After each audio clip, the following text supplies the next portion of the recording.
இன்றைக்கு நான் கொடுக்கிற செய்தியினுடைய தலைப்பு தனிமையாக நில். தனிமையாக நில். ஒரு தேவனுடைய பிள்ளைய ஆண்டவர் நடத்துகிற பாதையே என்ன அப்படின்னா, நீங்கள் முதல்ல ஆரம்பிக்கும் போது நீங்க தனிமையா தான் ஆண்டவர் நிக்க வைக்கிறாரு. நம்ம வளர்ந்ததற்கு பிறகு நம்முடைய கூட்டங்கள் அதிகமாகும் போது, நம்முடைய செல்வ பெருக்கு அதிகமாகும் போது நம்மோடு நிறைய பேர் வந்து சேர்கிறார்கள். அவர்களுக்கு நாம் உதவி செய்கிறோம். ஆனால் ஒரு வெற்றியுள்ள தலைவனாய் தலைவியாய் நீங்கள் நிற்க வேண்டும் என்றால், நான் கூட்டத்தோட தான் ஆரம்பிப்பேன், நான் ஜனங்களோட தான் நான் ஆரம்பிப்பேன், நான் என் சொந்தக்காரங்களோட தான் ஆரம்பிப்பேன் அப்படின்னு நீங்க நினைச்சிட்டீங்க அப்படின்னா, நிச்சயமாகவே அந்த காரியத்துல உங்களால பெரிய வெற்றியை அடையவே முடியாது.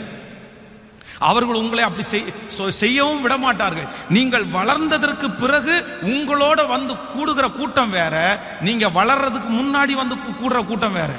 நீங்க வளர்றதுக்கு முன்னாடி ஆட்களோட தான் இருக்கணும், நான் தனிமையில செய்ய மாட்டேன் அப்படின்னு சொன்னா, அந்த ஜனங்கள் உங்களை எப்படி வேணுமாலும் டைவர்ட் பண்றதுக்கு நிறைய வாய்ப்பு இருக்குது. ஆனா நீங்க வந்து ஆரம்பிக்கும் போது, நீங்கள் ஒரு காரியத்தை செய்யும் போது, நீங்க எப்பவும் எப்படிதான் இருக்கணும் அப்படின்னா, தனிமையிலே தான் ஆண்டவர் உங்களை பழக்கிறாருங்கிறதை நீங்கள் மறந்து விடவே கூடாது. இது ஒரு பெரிய அனுபவம் எனக்கு இருக்கிறது. இந்த ஊழியத்தினுடைய ஆரம்பத்தில் பார்த்தீங்க அப்படின்னா, ஜனங்கள் வந்து ரொம்ப குறைவாய் தான் இருப்பாங்க. அப்போ நான் ஒரு வீட்டில் தங்கி இருக்கிறேன். வீட்டிலேருந்து வாசல்லேருந்து இறங்கினா சர்ச்சு, அப்படின்னா ஒரே காம்பவுண்டு, ஒரு 5 சென்ட் இடம். அந்த 5 சென்ட் இடத்துல ஒரு பார்ட் வந்து சர்ச்சு, இன்னொரு இடத்துல வந்து வீடு. அதுவும் நான் இந்த பக்கம் வீட்டில் குடியிருக்கிறேன், இந்த பக்கத்தில் ஒரு கிறிஸ்தவ குடும்பம் ஒன்று குடியிருக்கிறாங்க. அப்போ ஞாயிற்றுக்கிழமை ஆராதனை வந்து நமக்கு 8:30 மணிக்கு ஸ்டார்ட் ஆகும். ஆனால் பக்கத்து வீட்டில் இருக்கிறவங்க வந்து இன்னொரு திருச்சபைக்கு போகிறாங்க, தூரமான ஒரு சர்ச்சுக்கு போகிறாங்க. அவங்க வந்து 7:30 மணிக்கு வீட்டை விட்டு கிளம்புவாங்க. நான் வந்து அப்போல்லாம் 6 மணிக்கே போய் சர்ச்சில் வந்து ரெடியாகி உட்காந்து ஜெபம் பண்ணிட்டு ஆயத்தப்படுத்திட்டே இருப்பேன். ஆனால் 7:30 மணிக்கு நம்ம சர்ச்சில் பார்த்தீங்க அப்படின்னா 3 பேர் 4 பேர் 5 பேர் தான் வருவாங்க. ஆனால் 7:30 மணிக்கு பக்கத்து வீட்டில் இருக்கிறவங்க வந்து கிளம்பி அவங்க திருச்சபைக்கு போவாங்க. அப்போ நான் நினைப்பேன், சே இவ்வளோ தூரத்துல இருந்து அந்த திருச்சபைக்கு போறாங்களே, 8 காலடி எடுத்து வச்சா நம்ம சர்ச்சு, அது ஒரே காம்பவுண்ட்ல இருக்கிறோம், ஆறுதலுக்காவது ஒரு நாள் வர மாட்டேங்கிறாங்களே. அவங்களுடைய திருச்சபைக்கு முக்கியத்துவம் கொடுக்கறது நல்லது. ஆனா அப்படி நினைச்சேன். அப்போ ஆண்டவர் வந்து ஆரம்பத்திலே என்னை எந்த பாதையில நடத்தினார் அப்படின்னு சொன்னா, தனிமையான பாதையில தான் நடத்தினாரு. இன்றைக்கு ஒருவேளை இந்த ஜெபத்தை கேட்கிற ஆண்டவருடைய பிள்ளையே, நீங்கள் தனிமையான பாதையில நடக்கலாம். உங்களோடு ஒருவரும் இல்லாமல் இருக்கலாம். உங்களுடைய தரிசனத்தை சுமக்க, உங்களுடைய சொப்பனத்தை சுமக்க, இல்லைஎன்றால் உங்களுடைய வேலையில உங்களுக்கு கை கொடுக்க, உங்களுக்கு உதவி செய்ய நான் நம்புறேன். ஆண்டவர் உங்களை தனியாக நிற்க வைக்க வேண்டும் என்று நினைக்கிறார். ஆண்டவர் உங்களை உயர்ந்த இடத்துல வைக்க வேண்டும் என்று நினைக்கிறார். அதனால தான் கர்த்தர் உங்களை தனிமையான பாதையில கொண்டு போறாரே தவிர, இந்த தனிமை ஒரு நாளும் உங்களுடைய வாழ்க்கையில தீமையாய் முடியவே முடியாது. ஆமென் சொல்லுங்கள். நீங்கள் பரிசுத்தவான்களுடைய வாழ்க்கையை எடுத்து வாசிப்பீர்களே ஆனாலும், அவர்களையும் கர்த்தர் எப்படி நடத்தினார் அப்படின்னா, அவங்க கூட்டத்தில் அத்தனை பேர் இருந்தாலும் கர்த்தர் அவர்களை மட்டும் தனியாக கர்த்தரவனை நடத்தினார். யாருமே அவங்களோட வந்து சேர மாட்டாங்க, யாருமே அவங்களுக்கு பிரியமா இருக்க மாட்டாங்க, இவங்க சொல்றது யாருக்குமே பிடிக்காது, அவங்க இவங்களுக்கு விரோதியா இருப்பார்கள். ஒரு வீட்டில் ஒருத்தன் தனிமைப்படுத்தப்படுறான் அப்படின்னா, ஒரு ஆபீஸ்ல ஒருத்தன் தனிமைப்படுத்தப்படுறான் அப்படின்னா, ஒரு குடும்பத்துக்குள்ள ஒருத்தன் தனிமைப்படுத்தப்படுறான்னா, நான் நம்புறேன் கர்த்தர் அவனை கொண்டு அங்கே ஏதோ ஒன்றை செய்ய போகிறார். அதற்காகத்தான் அந்த சூழ்நிலையை கர்த்தர் அனுமதிக்கிறாரே தவிர வேறு ஒன்றும் இல்லை, வேறு ஒன்றும் இல்லை. ஸோ எல்லாருமே எதற்காக பழகி கொள்ளணும்னா, தனிமையில் ஆரம்பத்தில் நீங்கள் தனிமையில் நின்று அப்படியே பழகணும், தனிமையில் நீங்கள் ஜெயிச்சு பழகணும், தனிமையில் நீங்கள் போராடி பழகணும், தனிமையில் ஒரு மனுஷனிடத்துல பேசி பழகணும். அதுதான் உங்களை வெற்றியுள்ள தலைவனாய் மாற்ற முடியுமே தவிர, இல்லை என்றால் நீங்கள் கூட்டத்தோடு இருக்கும்போது அது எப்போ நம்முடைய வாழ்க்கைக்கு வெற்றியை கொண்டு வராது. ஆமென். இன்றைக்கு இந்த முழங்கால் யுத்த ஜெபத்தில் ஆண்டவரிடத்தில் என்ன கேட்கணும் அப்படின்னா, ஆண்டவரே எனக்கு சில நேரங்களில் சிலருக்கு வந்து ஆட்கள் இல்லை அப்படின்னா அப்படியே மனசு வெடிச்சு போகுது. சிலருக்கு அதான் ரொம்ப பிடிக்கும், ஆளோட இருக்கணும். 10 பேர் வீட்டில் எப்பவுமே சாப்பிடணும், சிரிக்கிறதுக்கு ஒரு 5 பேர் உட்கார்ந்து இருக்கணும், கூட இப்போ இருக்கிறதுக்கு அங்கே போய் இங்கே போன்றதுக்கு ஆள் இருக்கணும். இல்லவே இல்லை. கர்த்தர் சில மனிதர்களை தனியாகவே கர்த்தர் நடத்துகிறார். ஆமென் சொல்லுங்கள். ஆனா இந்த வசனத்தை நான் தியானித்துக் கொண்டிருக்கும் போது ஒரு 3 காரியங்களை நான் வந்து அறிந்து கொண்டேன். அப்படின்னா, நீங்கள் தனிமையாய் இருக்கிறதுனால உங்களுக்கு 3 விதமான ஆசீர்வாதம் இருக்குது. ஒரு மனிதன் தனிமைப்படுத்தப்படும் போது அவர்களுக்கு 3 விதமான ஆசீர்வாதம் இருக்கிறது. நம்பர் 1, முதலாவதாக வாசிக்க போகிறோம். எல்லாரும் எடுத்துக்கொள்ளலாம். யோவான் எழுதின சுவிசேஷத்தை எடுத்துக்கொள்ளலாமா? யோவான் எழுதின சுவிசேஷத்தை எடுத்துக்கொள்ளுங்கள். யோவான் எழுதின சுவிசேஷம் 8ஆம் அதிகாரத்திலே ஒரு வசனத்தை நம்ம வாசிக்க போகிறோம். 8ஆம் அதிகாரம் 6வது வசனத்தை நம்ம வாசிக்க போகிறோம். யோவான் எழுதின சுவிசேஷத்திலே 8ஆம் அதிகாரத்திலே 6வது வசனத்தை வாசிக்கலாம். அவர் மேல் குற்றம் சுமத்துவதற்காக காரணம் உண்டாகும் பொருட்டு அவரை சோதிக்கும்படி இப்படி சொன்னார்கள். இயேசுவோ குனிந்து விரலினால் தரையிலே எழுதினார். அவர்கள் ஓயாமல் அவரை கேட்டுக்கொண்டிருக்கையில் அவர் நிமிர்ந்து பார்த்து, உங்களில் பாவம் இல்லாதவன் முதலாவது கல்லெறிய கடவன் என்று சொல்லி மறுபடியும் குனிந்து தரையிலே எழுதினார். அவர்கள் அதை கேட்டு தங்கள் மனசாட்சியிலே கடிந்து கொள்ளப்பட்டு பெரியோர்கள் முதல் சிறியோர் வரைக்கும் ஒவ்வொருவராய் போய்விட்டார்கள். இயேசு தனித்திருந்தார். அந்த ஸ்திரீ நடுவே நின்றாள். இயேசு நிமிர்ந்து அந்த ஸ்திரீயை தவிர வேறு ஒருவரையும் காணாமல், ஸ்திரீயே, உன்மேல் குற்றம் சாட்டினவர்கள் எங்கே? ஒருவனாயிலும் உன்னை ஆக்கினைக்குள்ளாக தீர்க்கவில்லையா என்றார். அதற்கு அவள், இல்லை ஆண்டவரே என்றாள். இயேசு அவளை நோக்கி, நானும் உன்னை ஆக்கினைக்குள்ளாக தீர்க்கிறதில்லை, நீ போ, இனி பாவம் செய்யாதே என்றார். இந்த சம்பவம் நமக்கு எல்லாருக்கும் தெரியும். அங்கே இருக்கிற ஆட்கள் எல்லாம் ஆண்டவர் மேலே குற்றம் கண்டுபிடிக்கிறதுக்காக ஒரு ஸ்திரீயை கையும் களவுமாக பிடித்தான் அப்படின்னு சொல்லி கொண்டு வந்து நிறுத்தி இருக்கிறாங்க. எல்லாருடைய கைகளிலையும் ஒரு கல் இருக்கிறது. அப்போ எல்லாருமே அந்த ஒரே ஒரு ஸ்திரீயை மட்டும் தனியாக நிறுத்தி கூட்டமாய் அவள் மேல் குற்றப்படுத்துகிறார்கள். இவள் இப்படி தப்பு பண்ணியிருக்கிறா, இவளை நாங்கள் கையும் களவுமா பிடிச்சோம், இவளை அழிவுக்குரியவர்கள், இவளை கல்லெறிஞ்சு கொல்லணும், அதுதான் மோசையினுடைய நியாயப்பிரமாணத்தில் எழுதி இருக்குது, எதுக்கும் உங்கள்கிட்ட ஒருத்தர் வார்த்தை கேட்கலாம் அப்படின்னு தான் வந்தோம் அப்படின்னு எல்லாருமே அவளை தனியாக நிற்பாட்டி மற்றவங்க எல்லாம் கூட்டமாக நின்றுருக்கிறாங்க. உடனே ஆண்டவர் என்ன சொல்றாரு அப்படின்னா, சரி, உங்களில் பாவம் இல்லாதவன் முதலாவது கல்லெறிய கடவன் அப்படின்னு சொல்றாரு. எல்லாரும் மனசாட்சியிலே குத்தப்பட்டு எல்லாரும் கல்லுகளை போட்டுட்டு அப்படியே எல்லாரும் திரும்பிட்டாங்க. இப்போ ஆண்டவர் திரும்பி பார்க்கும்போது, உன்னை யாருமே குற்றப்படுத்தலையான்னு கேட்கும்போது அந்த ஸ்திரீ சொல்கிறாள், ஒருத்தரும் குற்றப்படுத்தலை. இப்போ அந்த இடத்துல யாரெல்லாம் நின்றுருக்காங்கன்னா அந்த ஸ்திரீயும் ஆண்டவரும் மட்டும்தான் நின்று கொண்டிருக்கிறார். அப்போதான் ஆண்டவர் சொல்றாரு, நானும் உன்னை குற்றவாளியாக தீர்க்கல, நீ போ, இனி பாவம் செய்யாதே. நன்றாய் நினைத்துக் கொள்ளுங்கள், நீங்கள் தனியாக நிற்கும் போது உங்களுக்கு கிடைக்கிற முதல் பிளஸிங் என்ன அப்படின்னா, உங்க கூட ஆண்டவர் நிற்பாரு. உங்க கூட ஆண்டவர் நிற்பாரு. நீங்க எப்பெல்லாம் தனியா நிக்கிறீங்களோ, எப்பெல்லாம் தனிமையிலே தள்ளப்படுகிறீர்களோ, உங்கள் சொந்தங்கள் வெறுத்து தள்ளுகிறார்களோ, உங்கள் வேலை ஸ்தலத்திலே வெறுத்து தள்ளப்படுகிறீர்களோ, உங்கள் குடும்பத்தில் இருக்கிறவர்கள் வெறுத்து தள்ளுகிறார்களோ, நான் தீர்க்க தரிசனமா சொல்றேன், நீங்க தனிமையை நிற்கும் போது நீங்க தனி ஆள் அல்ல, உங்க கூட கண்ணுக்கு தெரியாமல் ஆண்டவராகிய இயேசு கிறிஸ்து உங்களுக்கு துணையாய், உங்களுக்கு ஆதரவாய் உங்களோட இருக்கிறார் என்கிறதை நீங்கள் மறந்து விடவே கூடாது. தனியாக நிற்கும் போது கர்த்தர் நம்மோடு கூட இருக்கிறார். கர்த்தர் நம்மோடு கூட இருக்கிறார். ஒரு வயதான ஒரு அம்மா தன்னுடைய வீட்டிலே படுத்து கிடக்கும் போது அந்த இரவில் ஒரு பெரிய நாகப்பாம்பு அந்த வீட்டுக்குள்ளே வந்திருக்கு. அப்போ இவர்கள் ஒரு சின்ன குடிசை வீட்டில் கிடந்து அவர் தனியாக இருக்காங்க. அப்போ இவர்களுக்கு யாருமே இல்லை. திடீர்னு ஒரு சத்தம் கேட்டு போய் பார்த்தா ஒரு பெரிய பாம்பு. அந்த பாம்பை அடிக்கக்கூடிய பலன் அவங்களுக்குள்ள இல்லை. உடனே ஆண்டவரிடத்தில், ஆண்டவரே, நான் என்ன செய்யணும் ஆண்டவரே, நான் என்ன பண்றதுன்னே தெரியலையே, இந்த விஷ பூச்சியை நான் எப்படி கொல்றது? அவங்க அப்படி ஜோம் பண்ணா அடுத்த சில நிமிடங்களிலே பார்ப்பீர்களே, ஆனால் அதுவே போய் தெரியாம ஒரு சின்ன ஓட்டைக்குள்ள தன்னுடைய தலையை விட்டு வெளியே வர முடியாம மாட்டி அங்கேயே திரும்பி திரும்பி திரும்பி தன்னுடைய சரீரத்தை அடிச்சு அப்படியே செத்து விழுந்துருச்சு. அப்போதான் அவங்க ஆண்டவருக்கு நன்றி சொன்னாங்களாமா, இந்த வீட்டில் நான் மட்டும் தனியா இல்லை, இந்த வீட்டில் ஏன் கூட தூதர்களோட கர்த்தர் இந்த வீட்டில் உலாவி கொண்டிருக்கிறார். நான் தீர்க்க தரிசனமாய் சொல்லுகிறேன், இன்றைக்கு இந்த முழங்கால் யுத்த ஜெபத்திலே வந்திருக்கிற அன்பு தேவ பிள்ளையே, சத்தத்தை கேட்கிற அன்பு தேவ பிள்ளையே, நீங்கள் எப்பொழுதெல்லாம் தனிமையாய் உணர்கிறீர்களோ அப்பொழுதெல்லாம் நம்முடைய ஆண்டவராகிய இயேசு கரத்தை பிடித்து சொல்கிறார், நீ கடந்து போகிற இந்த சூழ்நிலையிலே நான் உன்னோடு கூட இருக்கிறேன், இந்த தேவையிலே நான் உன்னோடு கூட இருக்கிறேன், நீ தனிமையானவள் அல்ல, நீ தனிமையானவன் அல்ல, உன்னை தனியாக விடுவதற்கு நான் அப்படி உனக்கு செய்ய மாட்டேன், உன்னோடு கூட இருப்பேன் என்று கர்த்தர் வாக்கு கொடுக்கிறார். ஹல்லேலூயா. எத்தனை பேர் ஆமோதிக்கிறீங்க?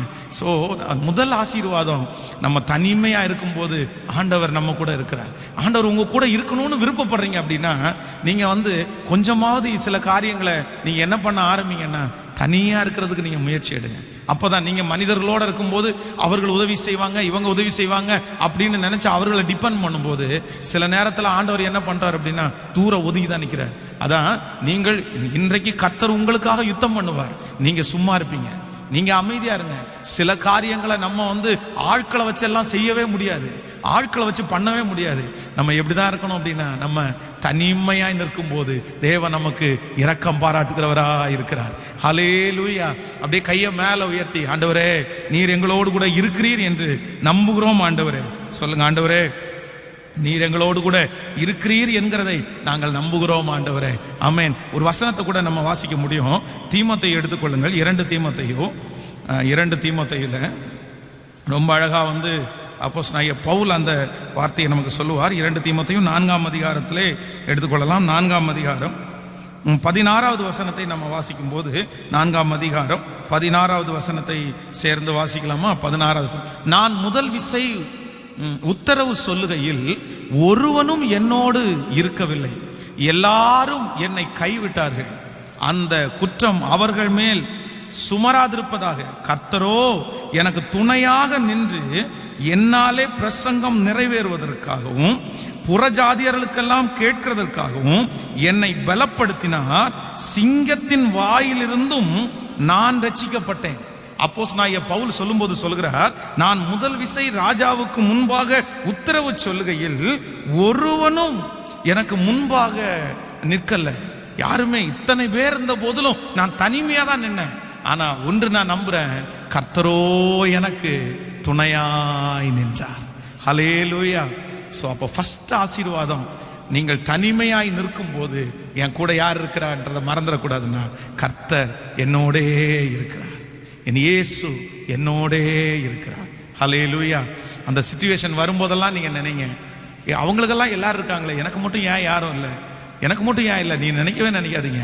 அவங்களோட இருக்கிறது மனித பலன், அவர்களோட இருக்கிறவங்க வெறும் சொந்தக்காரங்க தான். ஆனால் நம்மோட தனிமையில் நிற்கிறது வானத்தையும் பூமியையும் படைத்த உன்னதமான தேவன், மகா பெரிய தேவன், அற்புதங்களை செய்கிற தேவன். அவர்களுக்கும் நம்முடைய ஆண்டவருக்கும் எம்மாத்திரம், நம்முடைய ஆண்டவர் எவ்வளவு பெரியவர். ஆமென். அப்பதான் பாடணும், நீர் என்னோடு இருக்கிறதுனால எனக்கு என்னாலும் வெற்றி, எனக்கு தோல்வி இல்லவே இல்லை. ஆமென். தோல்வி எனக்கு இல்லையே, நான் தோற்று போவதில்லையே. ஹல்லேலூயா. தோல்வி எனக்கு இல்லையே, நான் தோற்று போவதில்லையே. சொல்லோ, நீர் என்னோடு இருக்கும் போது என்னாலும் வெற்றி வெற்றியே. நீர் என்னோடு இருக்கும் போது என்னாலும் வெற்றி வெற்றி. முடிஞ்சவங்க கையை தட்டி சொல்லுவோம், தோல்வி எனக்கு இல்லையே, நான் தோற்று போவதில்லை. ஹல்லேலூயா. தோல்வி எனக்கு இல்லையே, நான் தோற்று போவதில்லையே. ஹல்லேலூயா. ஹல்லேலூயா. ஹல்லேலூயா. ஹல்லேலூயா. ஹல்லேலூயா. ஹல்லேலூயா. ஹல்லேலூயா. ஹல்லேலூயா. ஹல்லேலூயா. ஹல்லேலூயா. ஹல்லேலூயா. ஹல்லேலூயா. ஆமென். சொல்லுங்கள். யாரும் நம்மோட கடைசி வரைக்கும் இருக்கவே முடியாது. யாரும் நம்மோட கடைசி வரைக்கும் இருக்க மாட்டாங்க. நம்மை பெத்த அம்மாவோ அப்பாவோ கடைசி வரைக்கும் வரமாட்டாங்க.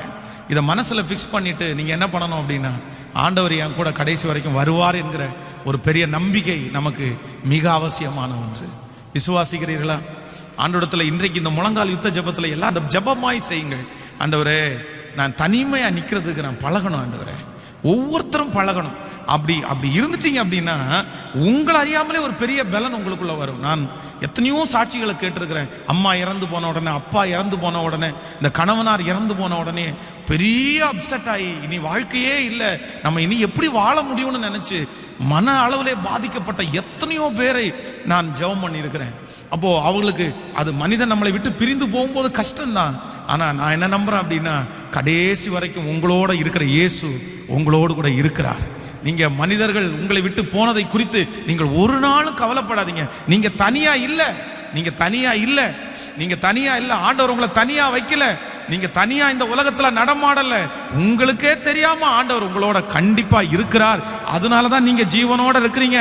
கர்த்தர் உங்களை கொண்டு நிறைய பேரை சாட்சியாய் நிறுத்த போறார். நிறைய பேருக்கு சாட்சி சொல்றதற்காக தான் ஆண்டவர் உங்களை வச்சிருக்கிறார். அதனால எல்லாரும் இருக்கணும், எல்லாரும் இருக்கணும், எல்லாரும் இருக்கணும். ஆரம்பத்தில் எல்லாரும் இருக்கணும். No no no no.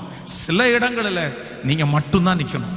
அப்பதான் ஆண்டவர் உங்களுக்கு அழகா உங்களை நடத்த முடியும். ஆமேன்னு சொல்லுங்க. நம்பர் 2, இரண்டாவதாக, நீங்கள் தனியாக நிற்கிறதுனால உண்டாகிற இரண்டாவது ஆசீர்வாதம், அதை கூட நம்ம வாசிக்க போறோம். நீங்கள் ஆதியாகமம், ஸ்தோத்திரம், ஆதியாகமம் 30ஆம் அதிகாரத்தை எடுத்துக்கொள்ளுங்கள். ஆதியாகமம் 30ஆம் அதிகாரத்தில் நம்ம 27வது வசனத்திலிருந்து நம்ம வாசிக்க போகிறோம். எல்லாரும் எடுத்துக்கொள்ளலாம். ஆதியாகமம் 30வது அதிகாரத்தில் 27வது வசனத்திலிருந்து நம்ம வாசிக்கலாமா? அப்பொழுது லாபான், உன் கண்களில் எனக்கு தயவு கிடைத்ததேயானால் நீ இரு, உன் நிமித்தம் கர்த்தர் என்னை ஆசீர்வதித்தார் என்று குறிப்பினால் அறிந்தேன். உன் சம்பளம் இன்னதென்று எனக்கு சொல், நான் அதை தருவேன் என்றான். அதற்கு அவன், நான் உம்மை சேவித்த விதமும் உம்முடைய மந்தை என்னிடத்தில் இருந்த விதமும் அறிந்திருக்கிறீர். நான் வரும் முன்னே உமக்கு இருந்தது கொஞ்சம், நான் வந்த பின் கர்த்தர் உம்மை ஆசீர்வதித்ததினால் அது மிகவும் பெரிதாயிருக்கிறது. இனி நான் என் குடும்பத்திற்கு சம்பாத்தியம் பண்ணுவது எப்போது என்றான். அதற்கு அவன், நான் உனக்கு என்ன தர வேண்டும் என்றான். யாக்கோபு, நீர் எனக்கு ஒன்றும் தர வேண்டியதில்லை, நீ சொல்லுகிறபடி நீர் எனக்கு செய்தால் உம்முடைய மந்தையை திரும்பி காப்பேன். ஆமேன் சொல்லுங்கள். இதுவரையிலையும் இந்த யாக்கோபு தன்னுடைய மாமனாகிய லாபானுடைய வீட்டிலேயே அடைக்கலமா இருக்கிறேன். இவன் தனியா இருக்க முடியாதனால அந்த குடும்பத்தோட இருந்து அந்த திருமணத்தை எல்லாம் பண்ணி, இப்போ அவனுக்குள்ளே ஒரு எண்ணம் வருது, இல்ல இல்ல இல்ல இல்ல கண்டிப்பா நம்ம இந்த மாதிரி இது கூடத்தோட இருக்கிறது எப்பவும் செட் ஆகாது. அதான் லாபான் சொல்லுகிறான், நீ வந்ததுக்கு பிறகு எனக்கு ஒரு பெரிய ஆசீர்வாதம் வந்துச்சு அப்படின்றத குறிப்பினால் அறிந்தேன். நான் கணக்கு வச்சிருக்காங்கப்பா, அந்த கணக்கை எடுத்து பார்த்தேன். நீ வர்றதுக்கு முன்னாடி எனக்கு இருந்த வருமானத்துக்கும் நீ வந்ததுக்கு அப்புறம் எனக்கு இருந்த வருமானத்திற்கும் ஐயோ நிறைய வித்தியாசம் இருக்குது. அப்பதான் சொல்றான், யாக்கோபு சொல்றான், இல்ல கர்த்தர் என் கூட இருந்து என்னை ஆசீர்வதிச்சார், நான் நிறைய உங்களுக்கு சம்பாரிச்சு கொடுத்தேன். ஆனா இன்னைக்கு நீ என்ன தனிமையா இருக்க தெரியும். அதனால நான் கண்டிப்பா எனக்காக, என் குடும்பத்திற்காக தனியா நின்று சம்பாதிக்கணும்ன்ற ஒரு முடிவுக்கு வந்துட்டாரு. அதற்கு பிறகு உனக்கு என்ன வேணும் கேளப்பா, எனக்கு ஒன்றும் தர வேண்டாம், இனி நான் செய்யறதுக்கு எனக்கு சம்பளம் கொடுத்தா போதும்னு சம்பளம் பேசி, அதன் மூலமாய் யாக்கோபு ஒரு பெரிய திரளான ஐஸ்வர்யம் உள்ளவனான. வேதம் சொல்லுது, அவனுக்கு ஆடுகள், மாடுகள், வேலைக்காரர்கள், வேலைக்காரிகள் எல்லாம் பெருகின. இப்போ தன்னுடைய மாமனார் வீட்டை விட்டு வெளியே வருகிறார். மாமனார் இவரை தேடி வரார். தேடி வரும்போது வேதம் சொல்லுது, அந்த மாமனாருக்கு முன்பாக யாக்கோபு தலை குனிந்தல்ல, தலை நிமிர்ந்து நின்றான். ஏன் அப்படின்னா, நான் உங்களுக்கு கொடுக்க வேண்டியது ஒன்றும் இல்லை, நீங்க எனக்கு தர வேண்டியது ஒன்றும் இல்லை, உங்களுடைய பொருள் எதையுமே நான் எடுத்துக்கொள்ளவில்லை, உங்களுடைய பொருள் எது இருந்தாலும் நீங்க அழகா எடுத்துக்கொண்டு போங்க அப்படின்னு அவன் சொல்லிட்டான். அப்போ நன்றை நினைத்துக் கொள்ளுங்கள், நீங்கள் தனியாக நிற்பீர்களே ஆனால் எந்த மனுஷனிடத்திலையும் நம்ம வருத்தம் வைக்க வேண்டிய அவசியமே இல்லை.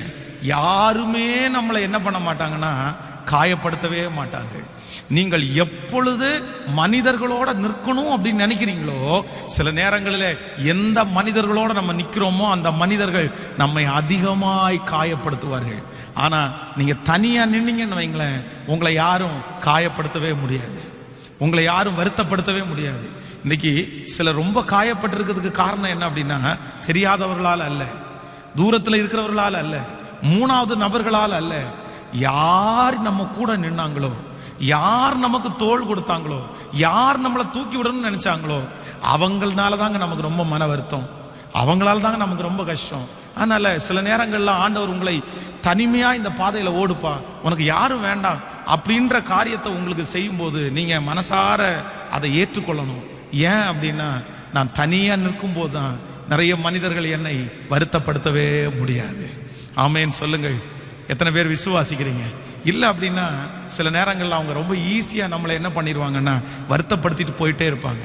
அவர்களாலே நமக்கு மிகப்பெரிய பயம் உண்டாகும். சவுல் ராஜா அவனுடைய வாழ்க்கையிலே தன்னை சுற்றி இருந்த ஜனங்கள் எல்லாம்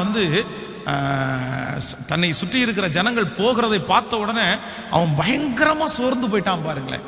உடனே அந்த பலி செலுத்துவதற்காக முயற்சி எடுக்கிறான். அவனுடைய வாழ்க்கையில செய்த தவறே தன்னை விட்டு ஜனங்கள் போகிறத பார்த்த உடனே அவனால அந்த அந்த போரை முடிக்க முடியுமான்ற அவநம்பிக்கை வந்து விட்டது.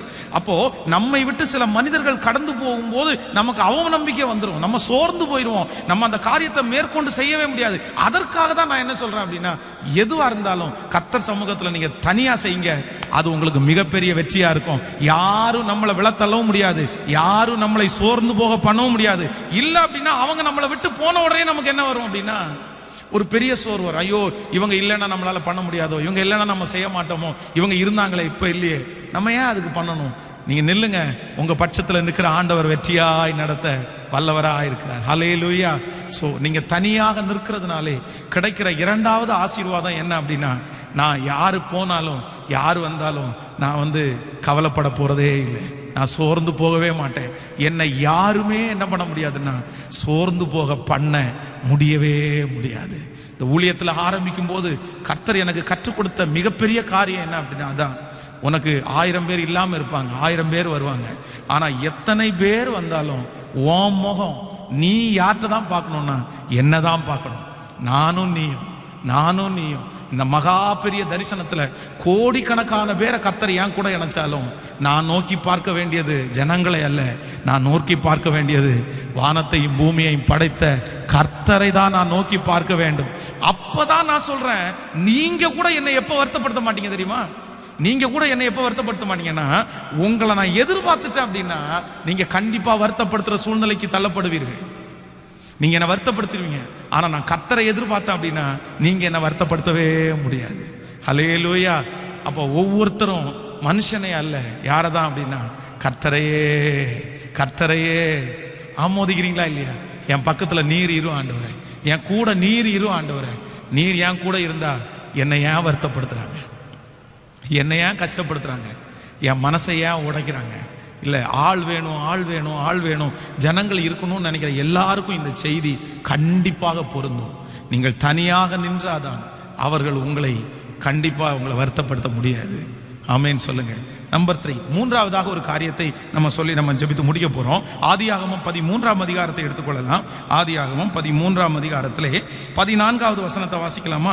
13ஆம் அதிகாரம் 14வது வசனத்திலிருந்து வாசிக்கலாம். சோதோமின் ஜனங்கள் பொல்லாதவர்களும் கர்த்தருக்கு முன்பாக மகா பாவிகளுமாய் இருந்தார்கள். ரோத்து ஆபிரகாமை விட்டு பிரிந்து கர்த்தர் ஆபிரகாமை நோக்கி, உன் கண்களை ஏறெடுத்து நீ இருக்கிற இடத்திலிருந்து வடக்கையும் தெற்கையும் கிழக்கையும் மேற்கையும் நோக்கிப்பார். நீ பார்க்கிற இந்த பூமி முழுவதையும் நான் உனக்கும் உன் சந்ததிக்கும் என்றென்றைக்கும் இருக்கும்படி கொடுத்து உன் சந்ததியை பூமியின் தூளை போல பெருக பண்ணுவேன்.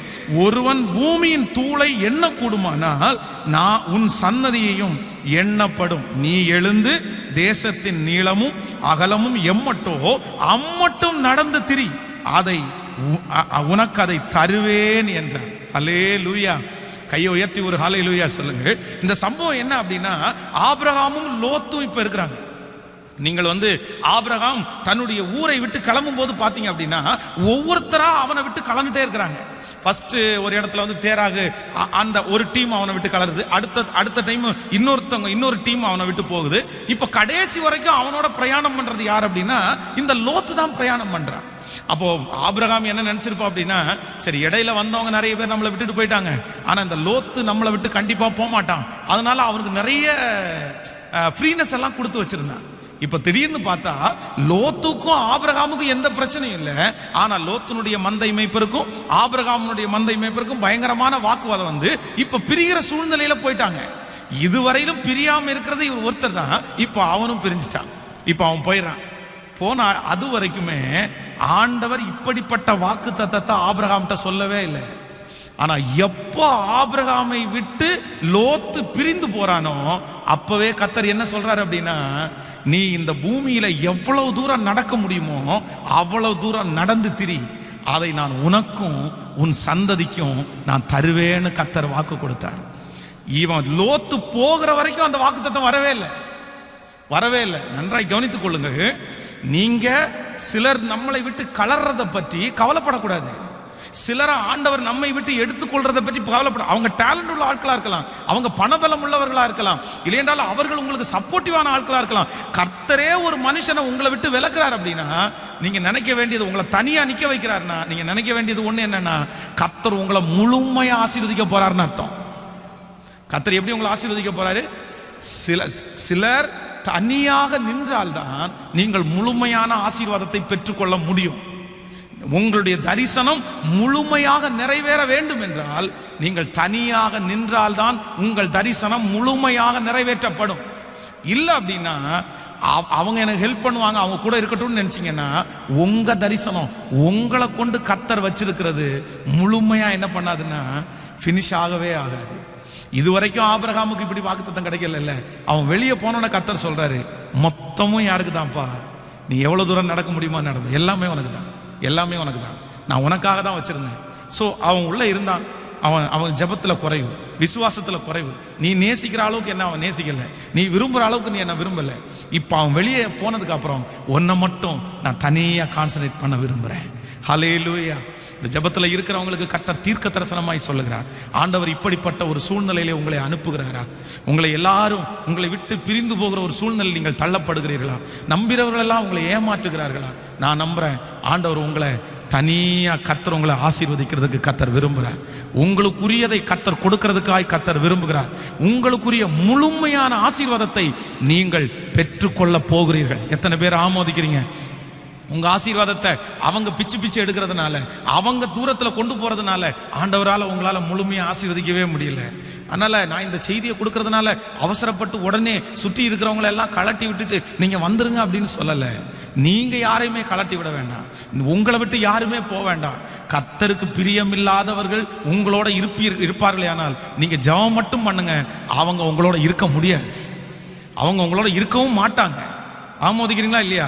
அவங்களே அவங்க உங்களை விட்டுட்டு சமாதானமாக அவங்க வெளியே போயிடுவாங்க, நீங்கள் ஜெபம் மட்டும் பண்ணால் போதும். ஸோ அப்படி உங்களை விட்டு போகிறவங்களுக்காக நீங்கள் என்ன படக்கூடாது அப்படின்னா வருத்தம் மட்டும் படக்கூடாது.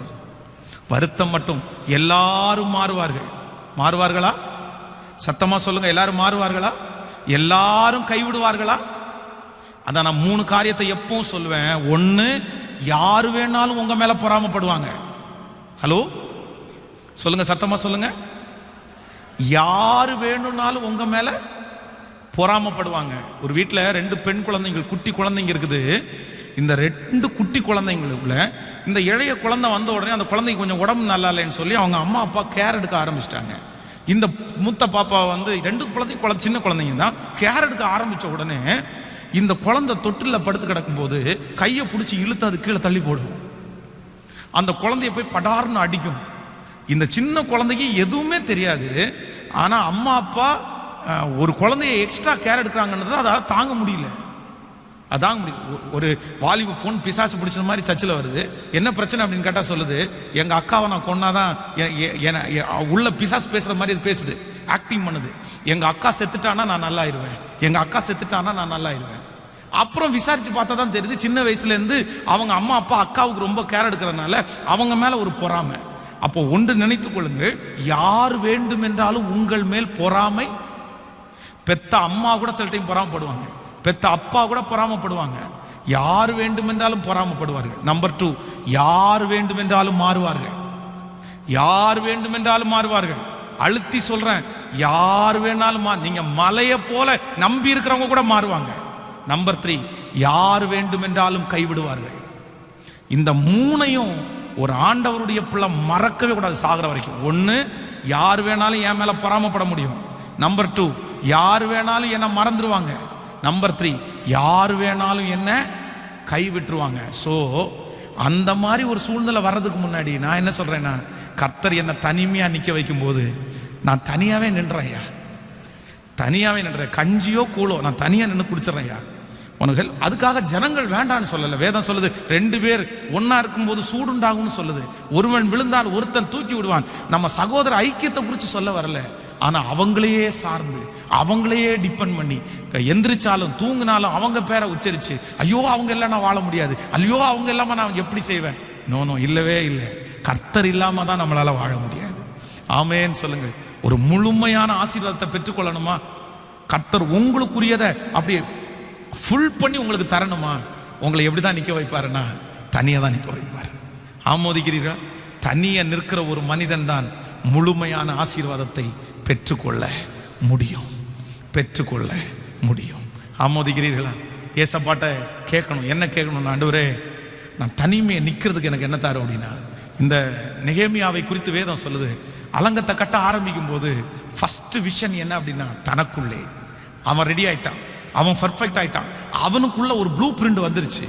அவனுக்குள்ள அந்த ப்ளூ பிரிண்ட் வந்ததுக்கு பிறகுதான் அதை மற்றவங்களுக்கு அவன் ஷேர் பண்றான். அது வரைக்கும் அவன் அந்த தரிசனத்தில் யார் தான் நிற்கிறான்னா அவன் மட்டும்தான் நிற்கிறான். ஆனால் உங்களுக்கே வெளிச்சம் இல்லை, உங்களுக்கே ஒரு ஐடியா இல்லை, நீங்களே ஸ்ட்ராங் ஆகலை. 10 பேரை கூப்பிட்டு வச்சு என்ன பண்ண போறீங்க? என்ன செய்ய போறீங்க? அந்த காரியம் வெற்றியா முடியாது. முதல்ல உங்க தரிசனத்தில் யார் நிற்கணும்? சத்தமா சொல்லுங்க. நீங்க நிற்கணும். நீங்க ஸ்ட்ராங் ஆகணும். ஊழியத்தில் கர்த்தர் எனக்கு கற்றுக் கொடுத்த பாடமே அதான். நீ ஊழியம் செய்யறதுக்கு லாயக்குள்ளவனா மாறணும் அப்படின்னா ஃபர்ஸ்ட் நீ தனியா நில்லு. நீ நின்று நீ தரிசனத்தை சுமந்து நீ நல்லா கஷ்டப்பட்டு என்ன பண்றேன், என்ன செய்யறேன், உன்னை எப்படி நடத்துறேன் எல்லாத்தையும் புரிஞ்சுக்கோ. அதுக்கப்புறம் உன் கூட லட்சங்களை ஆயிரங்களை கொண்டு வந்து சேர்ப்பேன். இன்னைக்கு கர்த்தர் அப்படிதான் எனக்கு செஞ்சுட்டு இருக்குது. கிட்டத்தட்ட ஒரு 7 ஆண்டுகள் என்னை தனியவே நிற்க வச்சாரு. யாருமே இல்லாம அத்தனை சொந்தங்கள் அத்தனை நண்பர்கள் இருந்த போதிலும் கர்த்தர் என்ன தனியவே, இன்னைக்கு இங்க இருக்கிற யாரையோ ஒருத்தரை, இந்த வார்த்தையை கேட்கிற யாரையோ ஒருத்தரை கர்த்தர் இந்த சூழ்நிலையில் தான் நடத்துறாரு. தேவ பிள்ளையே, தனிமையில நிற்கிறத குறித்து மட்டும் சோர்ந்தே போகாத.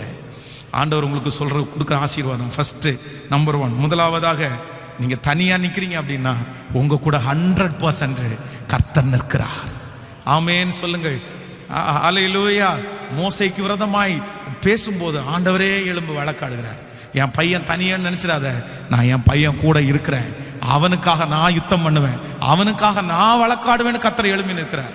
ஸோ நீங்கள் தனியாக இருக்கும்போது நம்பர் 1 கர்த்தர் உங்களோட இருக்கிறார்.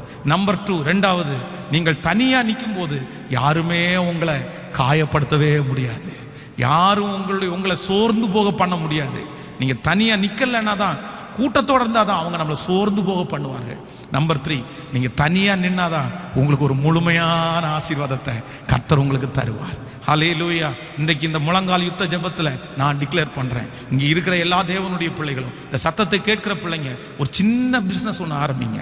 இன்வெஸ்ட்மெண்ட் இல்லாத ஒரு சின்ன பிஸ்னஸ் ஆரம்பிங்க. இன்வெஸ்ட்மெண்ட்டே இருக்கக்கூடாது. நீங்கள் பணத்தை செலவு பண்ணக்கூடாது, கடன் வாங்கி தொழில் ஆரம்பிக்கக்கூடாது. நீங்கள் ஒரு சின்ன உங்களுடைய சரீர உழைப்பு, உங்களுடைய கர்த்தர் கொடுத்த ஞானத்தினால ஒரு சின்ன பிஸ்னஸ், ₹1 பிஸ்னஸ் ஆரம்பிங்க.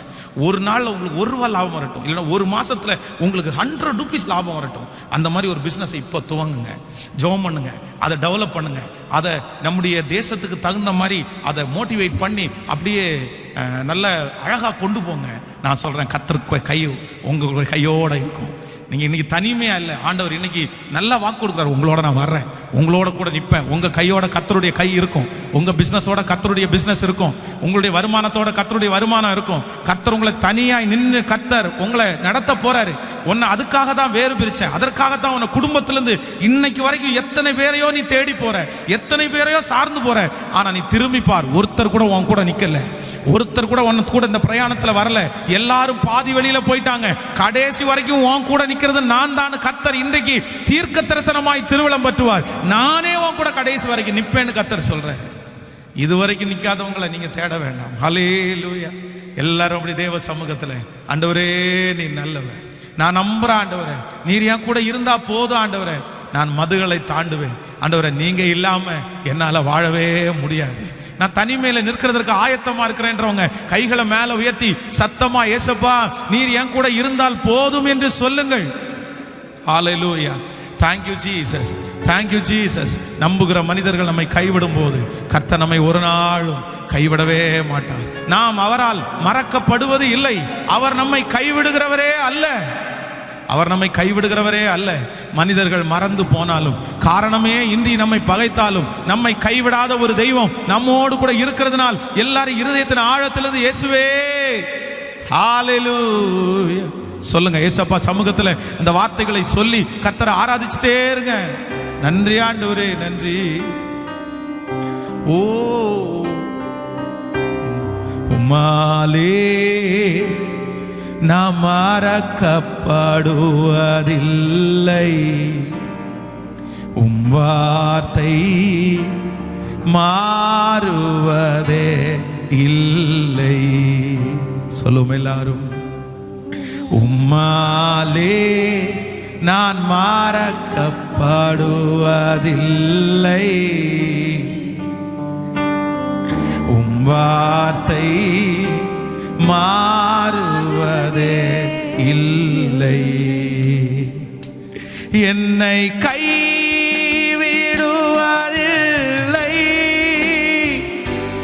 என்னை விட்டு விலகுவதில்லை. சொல்லுவோம். என்னை கைவிடுவதில்லை, என்னை விட்டு விலகுவதில்லை. உம்மாலே உம்மாலே நான் மறக்கப்படுவதில்லை, உம் வார்த்தை மாறுவதே இல்லை. மனிதர் மறந்து போனாலும், வன்பகையாயுன்னை பகைத்தாலும், உறவுகள் வேறுத்து தள்ளினாலும், காரணமின்றி நகைத்தாலும், உன்னை கைவிடுவதில்லை,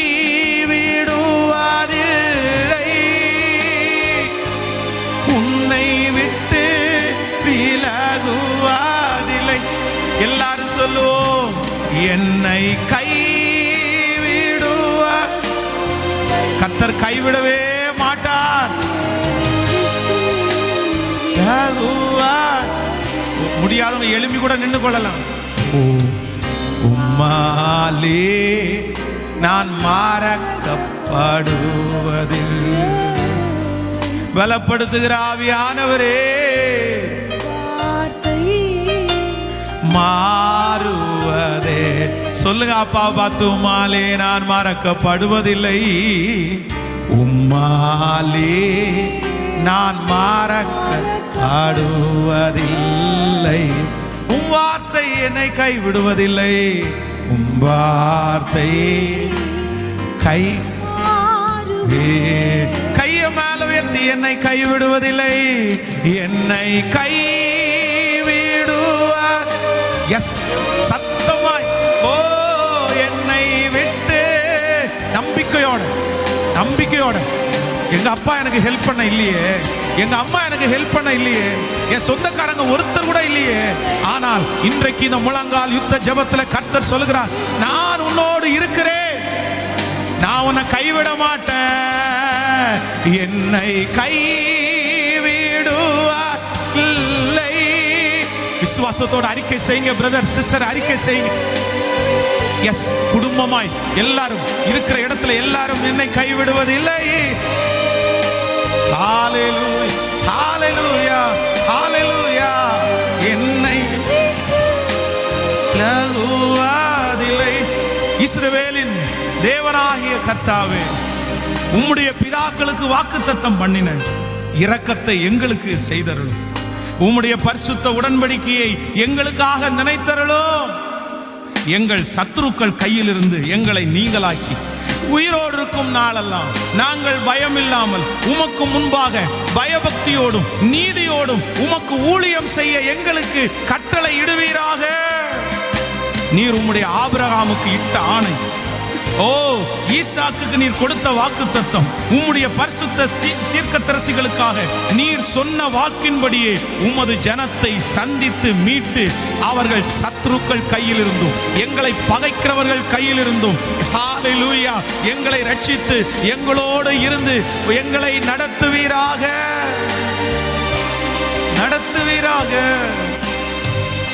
இந்த நாளில் உடைய பிள்ளைகளை ஆசீர்வதிக்கிறப்பா,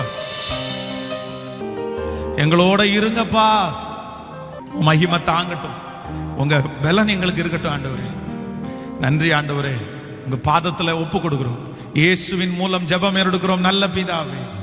என் ஆத்துமாவே கர்த்தரை ஸ்தோத்திரி, என் முழு உள்ளமே என் ஆத்துமாவே கர்த்தரை ஸ்தோத்திரி. கர்த்தர் செய்த நம்முடைய ஆண்டவராகிய இயேசு கிறிஸ்துவின் கிருபை, பிதாவாகிய தேவனுடைய அன்பு, பரிசுத்த ஆவியானுடைய அந்யோன்ய ஐக்கியம் நம்மரோடும் இன்றும் என்றும் சதா காலம் கூட இருப்பதாக.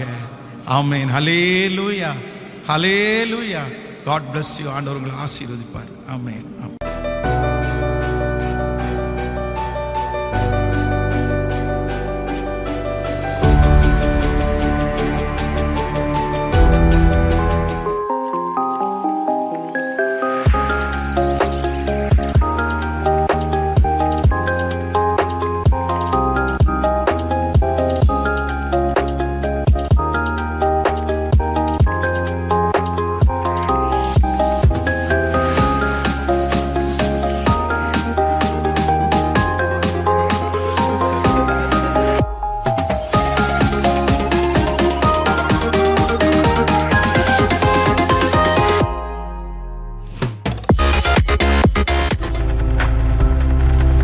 நீங்கள் பார்த்து கொண்டிருப்பது உங்கள் ஜாய் டிவி. உங்கள் துக்கம் சந்தோஷமாய் மாறும்.